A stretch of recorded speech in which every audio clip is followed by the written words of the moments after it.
Welcome in. Jock Market Power Hour for this week's U.S. Open. I'm Rick Gave me that right there, Joe Idoni, and here we go. Joe, this is the grand finale of a week that is shaping up to be something very, very special.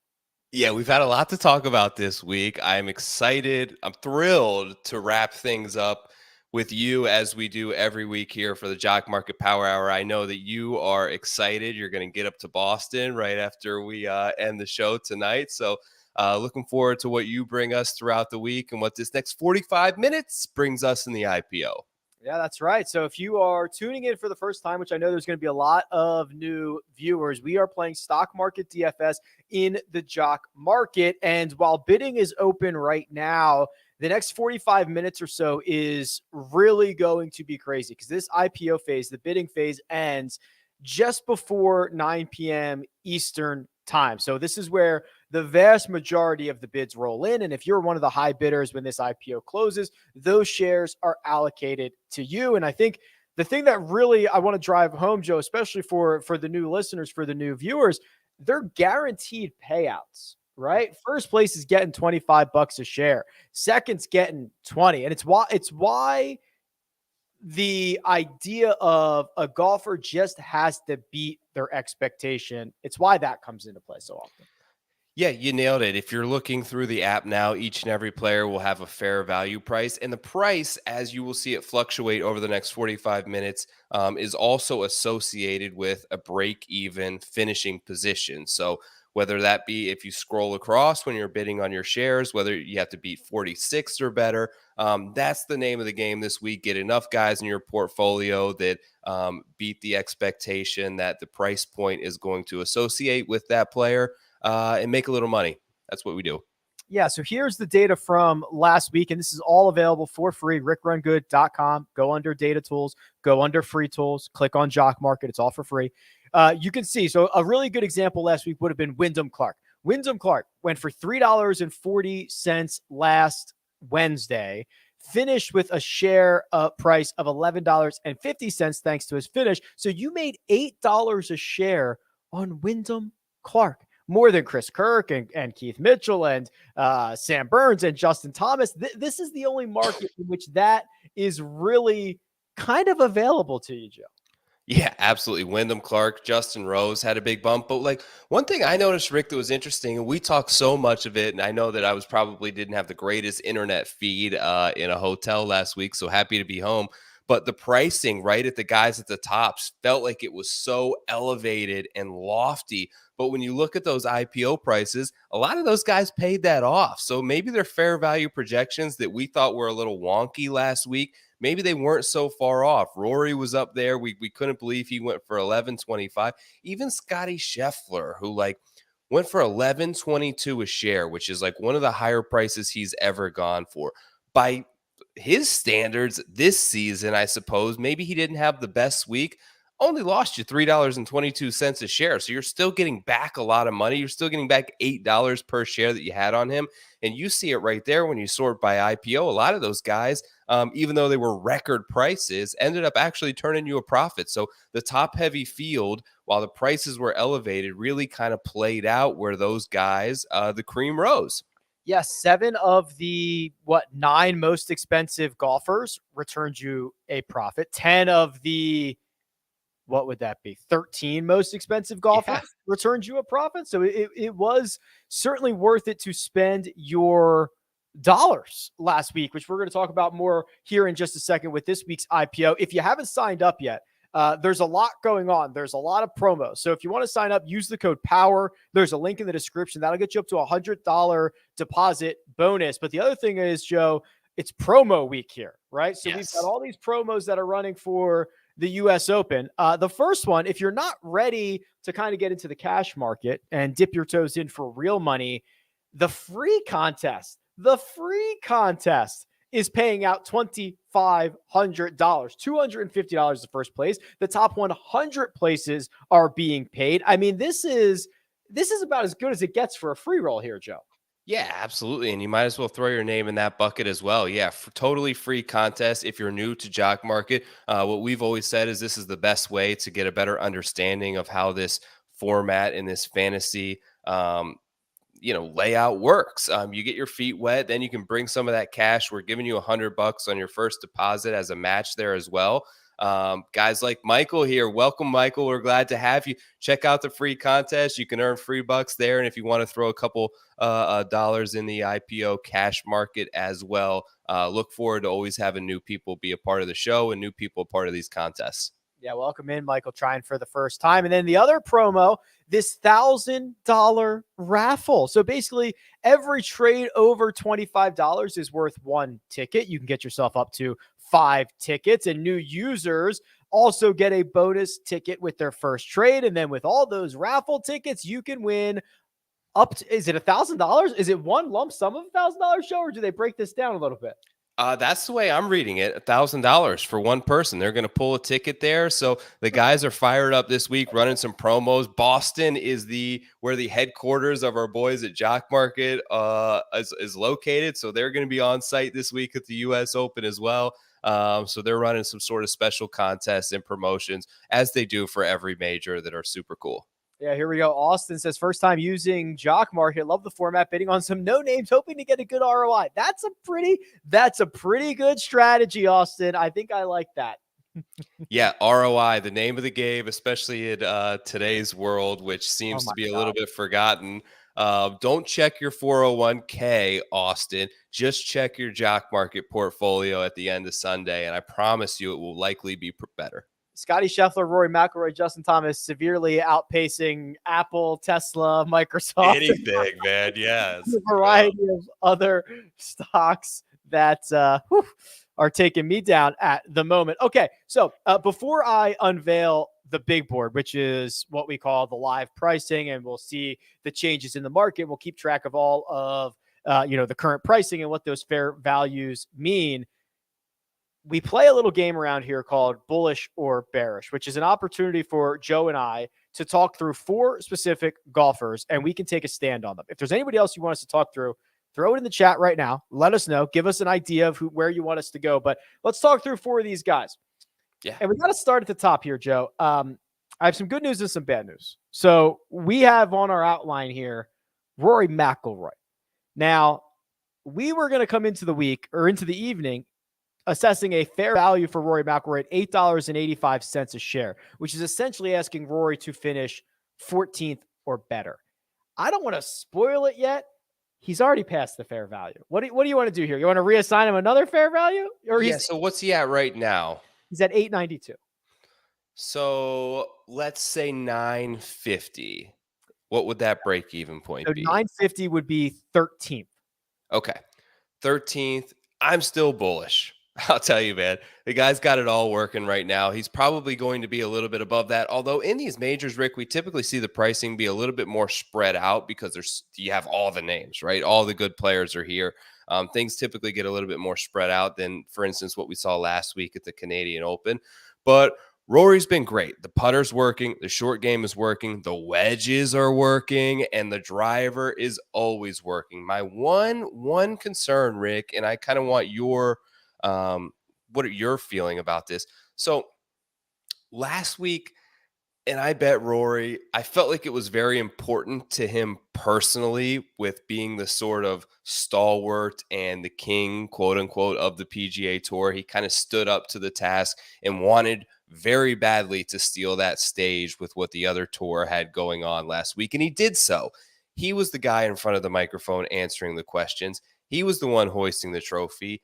All of that added into this week, maybe a little short prep on the U.S. Open. He sets up great once again. He's playing really well, but can a guy like that, with everything that he's been going through over the last week and a half, run it back? Yeah, I think. Yeah. I mean, he's on top of his game. He's awesome. He doesn't get credit for the short game stuff. He's talked a lot about motivation and how he tries to find motivation, and he doesn't need to try, right? I mean, he is intensely motivated from everything that's going on in the world of golf, plus the fact that he hasn't won a major championship in 8 years. So I think you're going to be very engaged Rory McIlroy at a golf course that sets up well for him. I'll be a bull at 950. I don't think we're going to get him. I think he's going to be a double-digit guy tonight, Joe. But the way that Rory's setting up feels awesome. Yeah, and he's hitting it so far, and it's like smooth now. So I think he mentioned that he got himself into a little bit of trouble when he was chasing the Bryson model of just trying to hit it harder and get ball speed and all this. But there's something about when you're just playing at optimal confidence where you just swing a little bit harder because you feel like you're more in control of everything. Like he was blowing it by JT and Finau by like 25 yards. I've already heard stuff this week that he's driven like the 17th green, basically, which is like a 360-yard hole. He's going to be able to drive 5. He's going to be one of the few players in the field that is able to potentially reach that par 5 and 2 on the back. Like there are spots where his driver, that is his ultimate weapon, are going to be a massive advantage at every U.S. Open, but particularly, I think, this week. And he's playing so good. I'm going to be bullish, probably up to like the $10 mark on Rory. All right, fair enough. Let's go to Dustin Johnson. $6.03 is his fair value. 27th or better is what that would be for DJ if you're buying at that price. Hard to try to reconcile what his, I think it was a T8 finish was in Live Golf London and how his game shapes up. Joe, are you a bull or a bear? You go first. I want to hear what you say. Bearish. Okay. I mean, so here's his last 10. He's losing at 32. This does look like my 401k. This does look like a portfolio of mine. Average IPO 763, average payout $5. That's not good. Outside of a couple of kind of pop peak weeks this year, Joe, I don't think he's played particularly well. When I watched him play in London, I thought it was okay. I didn't think it was particularly great. I thought he putted well. If we had strokes gain numbers, I bet you he would have been a bit reliant on the flat stick, which is a little bit concerning. I just think there are so many better options around him. Yeah. I don't know what quite to do. And I think, frankly, it's going to come down to price for me. One interesting thing there, and you see a lot of losses, right? You see out of his last 10, he's lost in 7 markets. But the 3 that he won were probably the 3 biggest tournaments in there. So it's the Tour Championship, it's the Players Championship, and it's the Masters, with the exception of the PGA, of course. But he's returned a profit in those 3. And I just wonder, like, where public sentiment is. And we know that Jock Market is the ultimate test in that on some of these guys from the Live Tour. Like if they're less popular and people just don't want any part of them, does that present an opportunity to maybe buy for a cheaper price than you would be if he had not joined the Live Tour a week ago? You wonder if that factors in at all. I don't necessarily know that answer. At the price that you gave, I would be bearish, but I will be paying close attention to him and a few of the other names to see if maybe we can potentially get a little bit of discount this week, and we could make it work. Yeah, this is on a Wednesday night. We find out where people are really putting their money where their mouth is. Right. I'm cherry picking this, but last 24 starts, he's been a loser in 18 of those markets, and he's losing a 31% ROI. That's 24 market. So not great even longer term, but you're right. I do think we're going to find out what the sentiment around some of these live guys are. And we're going to get to another one here in just 1 second, but Sam Burns, we're going to go for next, $6.92. That is 22nd or better. Joe Burns coming off his best major championship finish, T20 at the PGA Championship. Can he keep that momentum rolling? I think so. I think he's a momentum player. I think he's had that, frankly, for in spurts for the last 13 months, where within the last, basically since May of last year, he's got 4 wins and 2 seconds. You could put that up against pretty much anybody on tour. Has he done that in the biggest of events? No, but I think that the prototypical spot for a player like Sam Burns is going to be a U.S. Open. I think when all is said and done in his career, this is the major that he will probably have the most success at.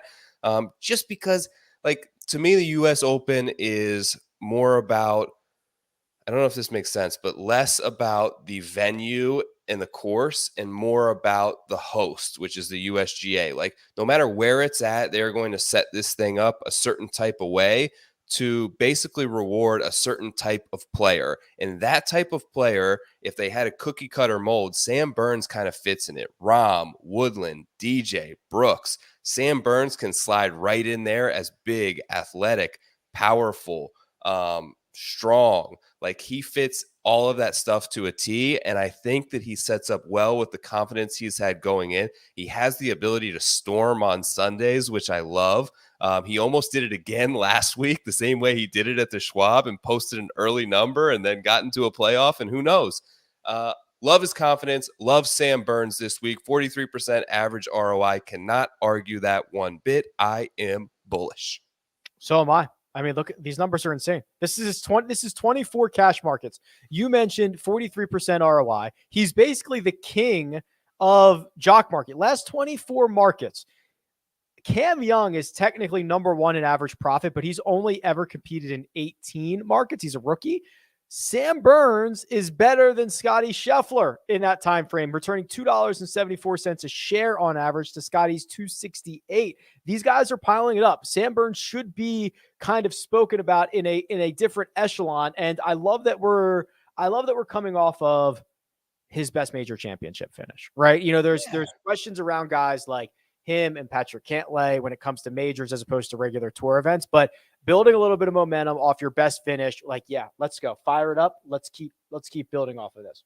He seems like still to somehow be undervalued in a sense in betting markets, in Jock market, in DFS, like whatever you want to play, somehow seems to people haven't quite recognized his ceiling. One note really quickly, I see on the banner there, the market, it does back to closing at normal time at 9 p.m. tonight. Just to know. I edited it last week and forgot to edit it back. Thank you very much. It is 9 o'clock. Sorry, you do not get the extra 15 minutes. That's my bad. Quick fingers, man. You're so fast. You're a pro. 9 o'clock p.m. Eastern time is when this market is going to close. One more. Actually, I got 1.5 more. Patrick Reed, $5.30, 32nd or better. I've made my stance pretty clear on this, Joe. I think this is arguably one of the better setups he could ask for at a US Open. And that does not necessarily mean he's going to play well. I think he will, but like, if you were to design a venue for like a US Open venue for Patrick Reed, I think it would look a lot like the Country Club. Yes, I think so too. He's clearly has a deficiency in distance off the tee, and he's not showing any gains there. So when you get a course that's only 72, I say only 7,200 yards, but by U.S. Open standards, it's not 7,700 yards. In a place with small greens, with rough, with chipping out of awkward situations and lies, and going to require a lot of up and downs. I see it. What's the break-even point on Reed again? 32nd. Okay. I like that. I'd be bullish on that point on Reed. He's returned to profit in 2 of the last 3, so I think that he's trending in the right direction. Seemed to figure out something with the irons a few weeks ago. I'll say bullish. What do you got? Yeah, big time. I bet him a couple of weeks ago. I will be a shareholder this evening. It's just, yeah, let's go. It's just, I'm not going to be there's a lot of these guys that, like, I bet every week and then I want to play in across different formats every single week. Patrick Reed's not that guy. I cherry pick spots for him, and I think this is a really, really good one. Love it. All right. We could not really move on without discussing the Jordan Spieth situation. I think we have to talk about. So here's what we know, and it's not much. I think it was first by Spieth Legion that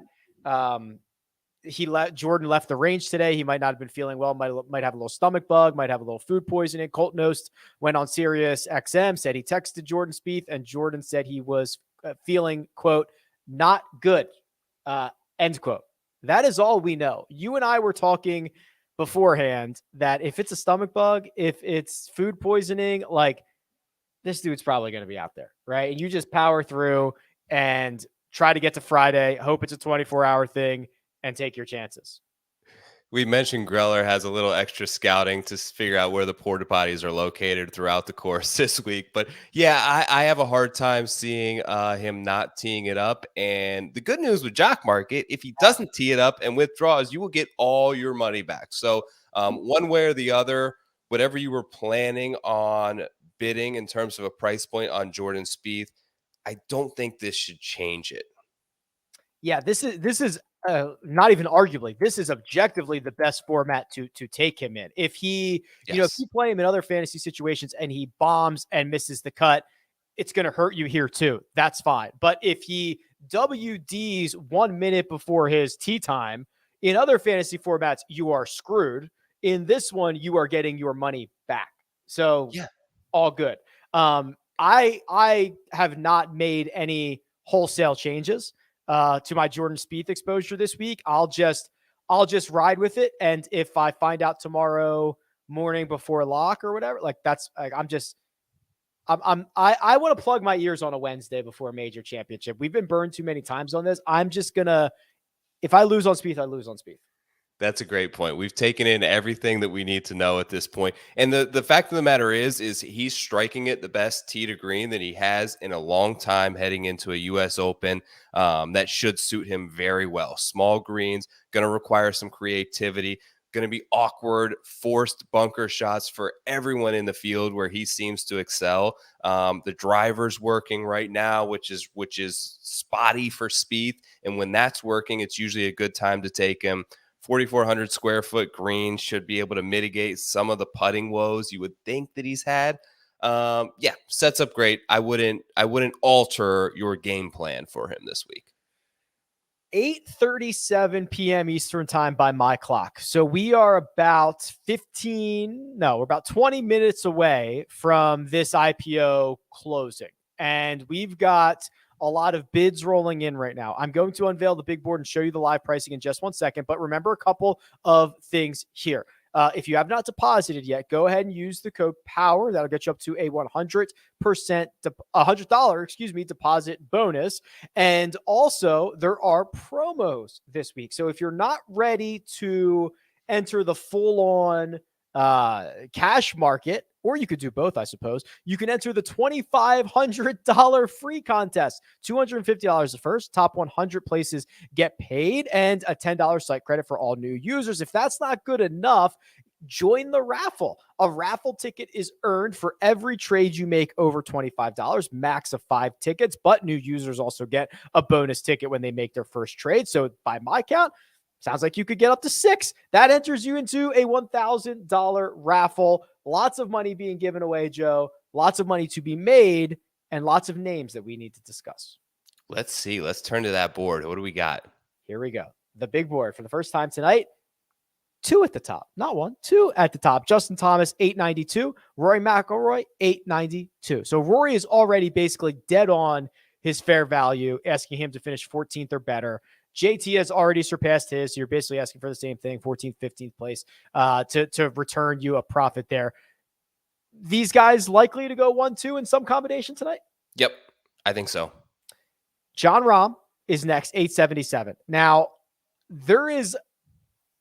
Okay, majors are always so tough because pricing comes out early. We know the field's so far in advance. Research starts earlier. It's just a longer cycle. And part of me thought Jon Rahm was kind of flying under the radar a little bit, considering the fact he's the number 2 player in the world. I'm not. What I love about Jock Market is we're going to find out tonight. We're going to find out tonight what the market says about Jon Rahm and where he falls in with the rest of these stars. Yeah, absolutely. He's priced in terms of the betting markets underneath Justin Thomas and Rory, which I think is right. In this instance, given how those 2 players have been playing leading into this event. But Rahm, as a guy who doesn't really bet him, as a guy who probably won't have any shares of tonight, scares me more than any other player, because what we know about the U.S. Open, if you could pick one stat that is most indicative of success, it's total driving, and he's still the premier player on the planet at total driving. He hits it longer, he hits it straighter, he hits it more consistently than anyone else off the tee, and that is going to give him more opportunities than anyone else. We know that they'd use this graduated rough. We're going to see sideways pitch outs. Like, rough is back. Like, this is not Southern Hills. This is not Augusta National. This is different. And you are going to see players penalized for missed shots off the tee, which further enhances the advantage that Jon Rahm already has. He scares the crap out of me. I'm probably not going to get there, but I could see a definite good possibility that he can go back to back. As if I wasn't already sold on Jon Rahm in his title defense. I just got some really good points there. Scotty Scheffler, the only other golfer above $8 at the moment. I'll refresh this in just 1 second, but Joe, the board is shaping up kind of as we would expect early here, with Joaquin Niemann making an early push. There was a question about Joaquin Niemann just a moment ago. He has probably not gotten the amount of oxygen that he deserves this week. I think you're right. I've heard some people that are really high on him. I'm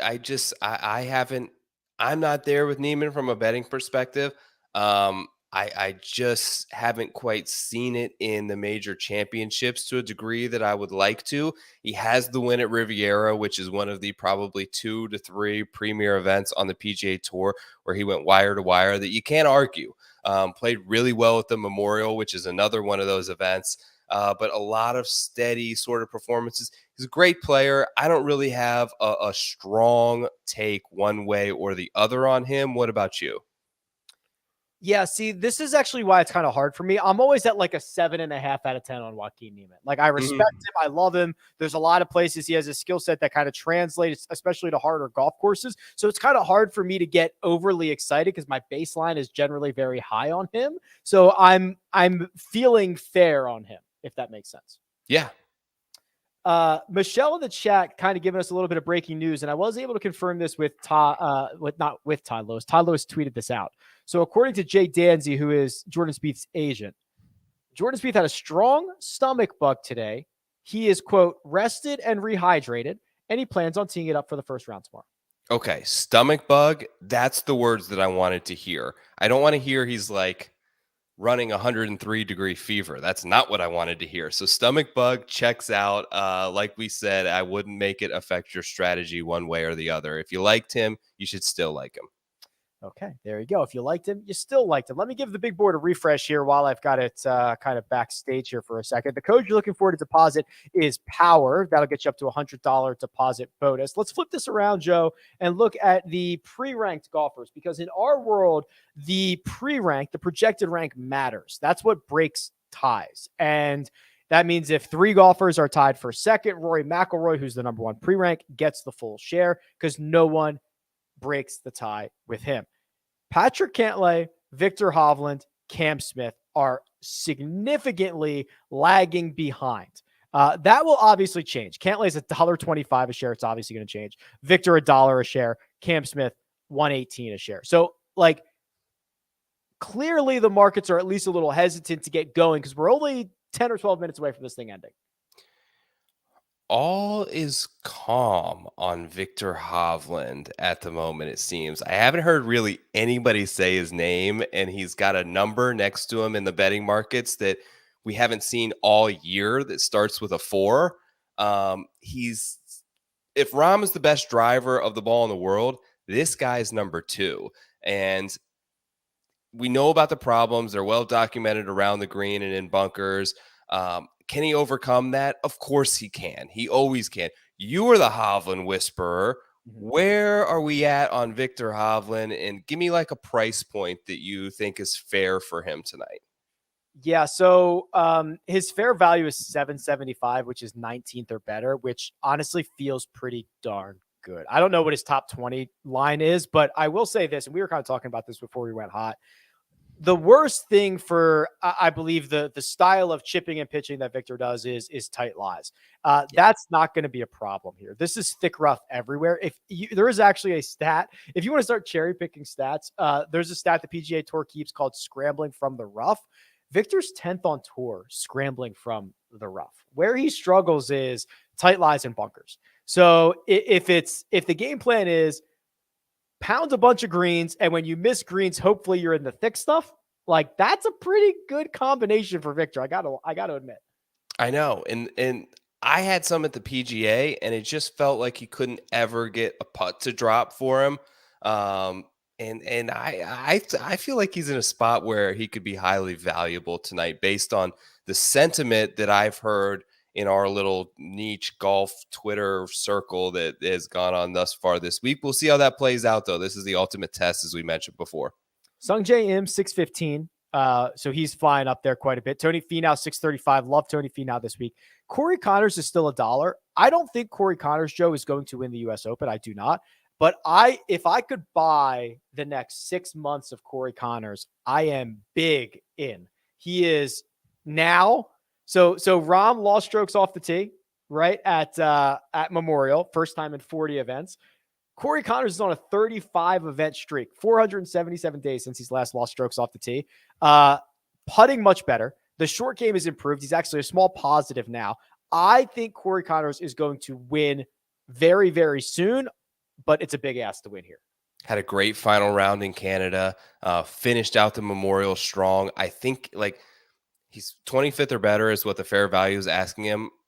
I think he's going to top 15 this week. You're right. I don't necessarily think he's going to win, but I do think he's going to top 15. Like, he's not the longest guy off the tee, but like I mentioned earlier, how they set up the rough is so unique at the US Open that you don't really see anywhere else. So there's a certain amount of yards off the fairway that is 2.5, 3-inch rough. Then you get into 5, 6-inch rough. Then you get into fescue and rock where you're dead at the country club.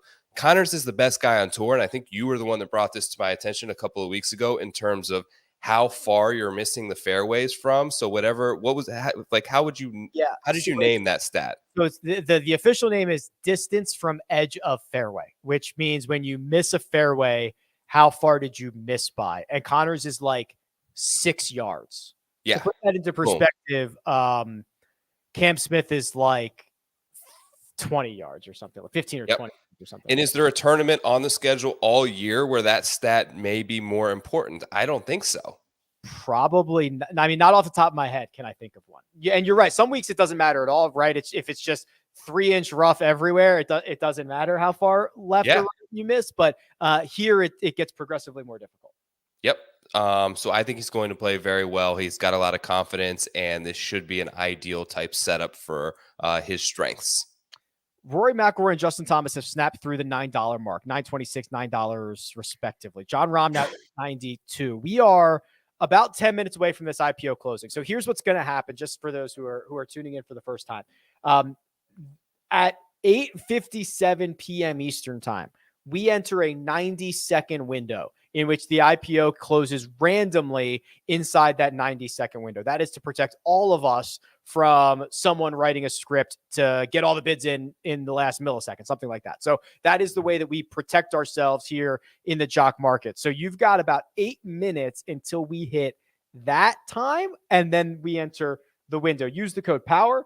Get yourself involved in the free and the boat and the cash markets. Let's find some value, Joe. I just want to jump down really far down this list here. Let's go sub $3 right now. That's Abraham Answer, Francesco Molinari, Nick Hardy, who played well last week. There's a lot. Brooks Koepka's $2 a share. I know that got your attention. There's a lot going on down here. Where can we find some value? I don't mind Gary Woodland. I don't mind Sepp Straka. I don't mind Adri Arnas, who's been playing really well and played really well at the PGA Championship. Look, at these points, for instance, at like $2.58, you're asking them to finish 57th or better. So essentially, they make the cut. You're making money. That's all you need out of them. I think Brooks gets a little bit of a bump there. I'm not going to have any shares of Brooks. And I am, as well as anybody, I am Team Brooks to the end. I hate where his game is at right now. I don't love that he's not playing this. I said this to Tambo on Preferred Lines earlier this week. Since March, he's played less rounds of competitive golf than Tiger Woods. He played 2 rounds at the Masters. He played 4 rounds at the PGA Championship in the last 3 months. That's it. He's just not, he had the wedding. I know that he's dealing with a hip thing. And frankly, the stats are awful.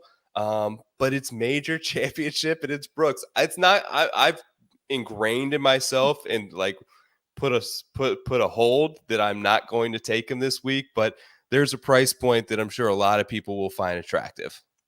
Billy Horschel was still $1 a share. I'll refresh in just a second. Ryan Fox. So the other thing that you get here, Joe, is you get a lot of these open qualifiers and you get a lot of guys who play on other tours. So Ryan Fox is not going to have maybe any. Okay, he has two cash markets in his life, but he's been crushing it on the DP World Tour. He is a bomber from what I understand. He's $2.35. The other thing I wanted to point out, Bo Hostler. Bo Hostler's the king of Jock Market. Okay. Yeah, he is. So let's do this. Let's do leaderboards. Last 24 rounds, average ROI of guys that actually have 24 markets. Bo Hostler's number one, 80.6% ROI. So again, there is a ton of money to be made in this area because you're not asking that. You're asking them to like finish 40th and make you a ton of money week over week. Yeah, and I think what you said is not so much like a hard stance on Bo Hostler, I don't think, but it's a hard stance on where the value is on Jock Market and where the price points that you can find the biggest boom for your buck. And it's that price point where, the $2-3 range where you catch a top 15 and you can triple, you can quadruple your money. It's a rare opportunity. They're harder to hit, of course, and they're less predictable than some of the guys at the top. But if you could select carefully, that's where the biggest bang for your buck is. All right, here we go. This market getting very mature very quickly. So 3 golfers over $9 a share. Rory, $9.26, and Rahm and JT are both $9 a share. We flip this around. We look at the top 10 golfers. There's the Victor boost, now up to $6.15. There's the Cam Smith boost, up to $6.32. And Patrick Cantlay up to $7.05. We have not spent an ounce of oxygen on Matt Fitzpatrick. I love this guy. Like I'm in. $6.77. You're asking him to finish like, boy, I don't know. What is that? 23rd or better, something like that for a guy who's been piling up top 10 finishes. Yeah, you've been betting Matt Fitzpatrick for the past year. You're not very happy with him. You've had shares of Matt Fitzpatrick in Jock Market. I'm sure you are thrilled. So this is the ultimate place to kind of have some dollars on him. Was that he's minus 4.2? No, on that screen, he's up there as both Matt and Matthew Fitzpatrick. So hold on, I'm going to get you his. Got it. Okay. Right here. Yeah. Okay. So you can see he's turned your profit in 3 of the last 4, 149, 149. Go back to the Valspar. He doubled your money. So he's gained in 3, 4, 5, 6, 7, 8 of his last 12. And a lot of them have been pretty significant. Yes, he's been great. He's obviously has the 2013 US Am. I don't know how much stock you can put into it, but for what it's worth, he won the thing, right? And there was a lot of players in this field that were in that event. Scheffler, Xander, Bryson, Homa, Young. They all didn't win. Matt Fitzpatrick did. And he said he relied on his short game, which is still very tidy to do so. He's got the awkward sort of cross-handed chip, but shoot. Works for him, man, and he piles up top 10 finishes. It does. Joe, I got to let you get out of here. So what we do right now is we let Joe go do his thing. I know. Sorry, buddy. We let Joe do his thing. We get his bids in his portfolio when this thing closes. So I only gave him a couple minutes. Joe, good luck. Thanks, buddy. And I'll take them the rest of the way here. So we have 3 minutes or so until this IPO enters that random window. So the next few minutes are going to be absolutely nuts. Make sure your notifications are turned on. Make sure you have your golfers favorited. I'll let you know when we're in that window. But the top of the board specifically getting very, very strong. Rory Mcilroy, $9.50 a share. That is essentially asking Rory to finish about 13th or better if you're a buyer at that price. Jon Rahm and Justin Thomas still in lockstep with one another, $9.06. A little bit of a gap to everybody else, which is Scotty Scheffler and Xander Schauffele in the $8 range. Then we start to see a little bit of a bigger group with Shane Lowry, Will Zalatoris, Patrick Cantlay, and Sam Burns at the $7 mark. After that, you start to see a little bit of value on some of the top 10 golfers. Cam Smith is $6.88. Victor Hovland, now the cheapest top 10 golfer that you can get, if I'm reading this correctly, which I am, $6.75 a share. Colin Morikawa, who is getting zero respect in the pre-rank market, 37th there, not getting much more respect in the actual cash market, $6.20, just a nickel more than Jordan Spieth at 615. So we're going to see what markets do with Jordan Spieth here in just 1 second. Let me try to refresh the big board. If you're joining for the first time, go ahead and use that code POWER to deposit. That'll get you up to a $100 deposit bonus. And of course, we've got the promos that are running for this week. And let's see if we've got some jumps here. And we do a little bit. Jon Rahm has solidified himself as the second most expensive golfer on the slate. He's now $9.33. Justin Thomas still at $9.06. Matt Fitzpatrick trying to break his way through that $7 mark, still just $6.99. Will Zalatoris saw a little bit of a bump there, I believe. He's now up to $7.55. If you're a buyer of Will Zalatoris at $7.55, that's asking him to finish 20th or better. Yeah, he's like a top 10 machine at major championships. Feels like a pretty good price there for Zalatoris. Max Homa, $6.25. That's still 30 cents shy of his fair value, and his fair value positioning is 24th. So basically a top 25 for Max Homa would turn you a profit this week if you're a buyer at that price. Corey Connors and Billy Horschel have seen a little bit of a jump here, 583 and 565 respectively. I'm going to try to refresh the big board. So here's what I think. It's 8:57. We are very likely already in that 90-second window. This 90-second window can close at any time. And when it closes, IPO is closed and the bids are shut down. Joe's going to let me know when it happens, but it has not happened yet. And the markets are still moving, especially towards Rory Mcilroy. $10 a share. That's 12th or better. A full 50 cents more than Justin Thomas and Jon Rahm, who just are moving together here. We'll see if they finish at the same price. Scotty Scheffler's gotten into the $9 range, $9.05 for Scotty. It's 50 cents more than his fair value price for this evening. Let's see what else we've got here. Tony Finau, $7 a share. That's asking Tony to finish about 22nd or better, which is, tell you what, pretty good deal if you ask me. Tommy Fleetwood's one of my favorite golfers this week, 564. That is still 70 cents below his fair value, and his fair value position is 27. So basically a top 30 for Tommy Fleetwood is going to make you a profit this week. Taylor Gooch, Louis Oosthuizen, and a couple guys who played in Live Golf London are well below their fair value. Taylor Gooch is $1.10 below his fair value. Louis Oosthuizen, also $1.10 below his fair value, which is 28th for both of those guys. So not a lot of love for the Live golfer. Same goes for Sergio, $1.30 below his fair value. Who else? Jeez, oh man, are these guys all just going for a discount this week? We're going to find out. How about Ryan Fox? That's a name we talked about. Now up to $3.54. I think he was $2.54 the last time we mentioned him. I'm going to try to steal one more refresh here because this thing can close at any moment. We are certainly in that window now. I've got 8:58 p.m. Eastern time. We've probably been in that window for quite some time. So I'm expecting this to close literally any moment. And if it does, Rory McIlroy would be the most expensive golfer, $10.05. The cheapest top 10 golfer that you can get, still Victor Hovland, $6.75. That might be the cheapest. Let's just check. That's the cheapest Victor has been since last year's Tour Championship. Not yet this season. It's an all-time low. He's on sale. Buy up Victor Hovland, $6.75. Just a penny more than Sung Jae Im. Mito Pereira, $6.03. He's been on the move. He's the 28th pre-ranked golfer. He is just a couple of cents over his fair value. So basically asking Mito to finish about 27 or better. Shut it down. Shut it down. IPO is closed. Woo! I'm hoping you didn't ruin my Victor Hovland shares. Dude, it's you like called him out, and I'm like, no, don't say anything. But hopefully we got to close. I'll wait to see if I still got him. But he was cheap. It's like Black Friday. He's like 30% off. Yeah, man. Good discount.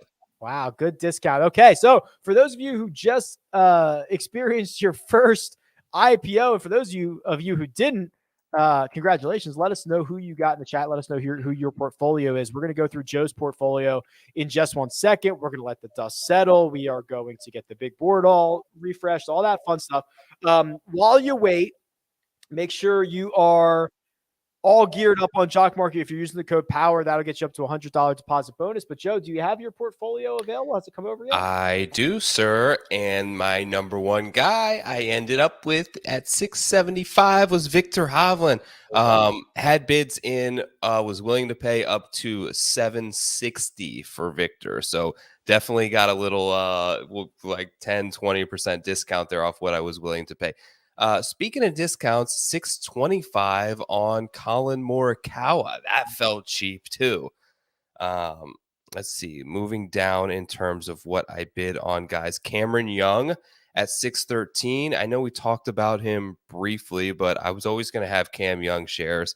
Then in the $5 range, a couple of live boys that I thought were cheap. Dustin Johnson, sub $6 Dustin Johnson. Louis Oosthuizen was $5.01.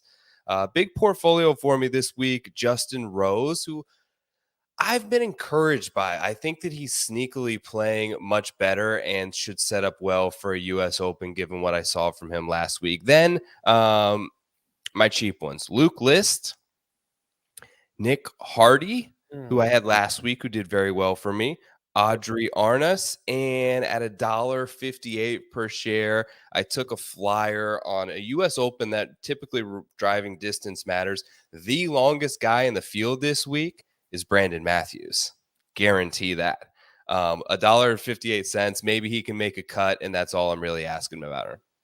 Hovland, Morikawa, Young, DJ, Louis, Justin Rose, Luke List, Nick Hardy, Arnis, and Brandon Matthews. That is your largest portfolio that I can remember. Unload the account, U.S. Open week, buddy. Let's look at the chat here. So, JG Funk got Spieth, Morikawa, Gooch, Keegan, Harmon. Sneaky. Got the Spieth shares, got the Gooch discount. Keegan's got some great narratives this week, and Brian Harmon just sneaks into spots like these and plays well. So I like that, JG. Hovland, Spieth, Morikawa, Horschel, Hideki, Kokrak, Chappell for Eric Sullivan. That's pretty interesting. Ken Long went with Sungjae, Spieth, Louis, Rosie, and Bo Hossler. That's pretty good. I like that. A lot of people with Spieth. What did he finish at? Do you have those numbers yet? 628. Okay, so I think in that $6 range, Hovland, Spieth, Morikawa were all too cheap to me. Those are, I think, all three of those players are good value. Yeah. So here are the final results here. So Rory McIlroy went for 10-17, which is the outside of the Canadian Open last week, which he still returns you a profit, is the most expensive he's been since like 2 Arnold Palmers ago. But wow. It didn't seem to deter anybody on Rory. Yeah. Didn't deter anybody. Justin Thomas didn't quite break the $10 mark. Scheffler feels like a sneaky week for Scheffler. I don't know where his IPOs have been lately, but that feels pretty cheap, and I think that he's going to play really well. Yeah, 933, which is, I mean, he's been all over the place. You're right. Ups and downs. Yeah, just kind of crazy stuff there. There was someone I wanted to look. Okay, so here's Victor at 675, which as I was kind of getting towards, yeah, that's the cheapest he's been this entire season. 655 at the Tour Championship was the last time we saw him really anywhere close to this, Joe. So it's definitely a buy low spot. And Spieth and Colin too, man. They're like 28 and 30-1, and they're behind guys who are like 60-1 this week in the betting markets. Like, I really feel pretty strongly that those guys are too cheap, and anyone who has some shares of them right now should feel pretty good about it. The last time Morikawa was this cheap was the WGC Workday. And he won. He won it. Yeah. Yeah. And he won it. Yeah. But I mean, come on. Like, I know he's not playing well, but, and I like some of these guys, but Homa, Berger, Connors, like, these players are not better than Colin Morikawa. No, they're not. Let's flip this around and look the other way. Billy Horschel, 565 was kind of the discount of the top 15 or 20 golfers coming off of winning here recently. And then, he had the finger thing that I guess people were worried about that, but that was a full $1.30 lower than his fair value. That seems like a pretty good deal. Yeah, I think his fair value in terms of the placement was maybe a little bit inflated, just in my opinion. But yeah, he is definitely the cheapest of the top 20 there. Here's DJ. Not 599, which is, let's go back. 599. This could be a record here. Yeah, it is. The cheapest The cheapest share price for Dustin Johnson ever. We just saw that tonight. Listen, I feel good about it now. Whether he misses the cut or not, I feel like this was a good sound buy decision. The form hasn't been good. There's tons of concerns, but any player, you give me any player that have been in 25 contests and you give me an opportunity to buy them at their cheapest price ever, I think you always have to take it. Yeah, I think that's right. If you're buying at all-time lows, I think you're doing a pretty good job here. Okay. Wow. Pretty darn good market there. Remember, if you haven't deposited yet, you're crazy. Go ahead and use the code POWER. That'll get you up to $100 deposit bonus. Joe, man, it's not over, right? This is not over. The live trading portion has just begun. So now you can buy, you can sell, you can short shares of golfers, right? If you think Rory at 1017 is going south, go short some shares of Rory. We've now entered the next phase of this. Okay, and here's the thing this week, Rick. So I think that there are going to be guys that have an opportunity to post a low round. So I'm going to try to say this take correctly. So it's a par 70. There are birdie holes out here. There are several short par fours that you usually don't see. They're like sub 375. I think there's 3 of them. There's a couple of par 5s. Like there's par 70. There's going to be a 64 out there that will happen. But at the same time, I still think the winning score is like -2, -4. So I guess my point being is if you play this thing correctly, like your guy could be 3 or 4 over at some point on Thursday, and they're not out of the tournament.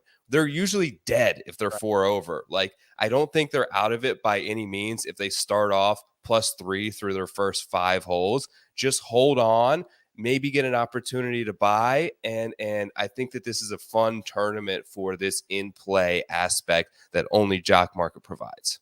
All right, there you go. The next phase has begun.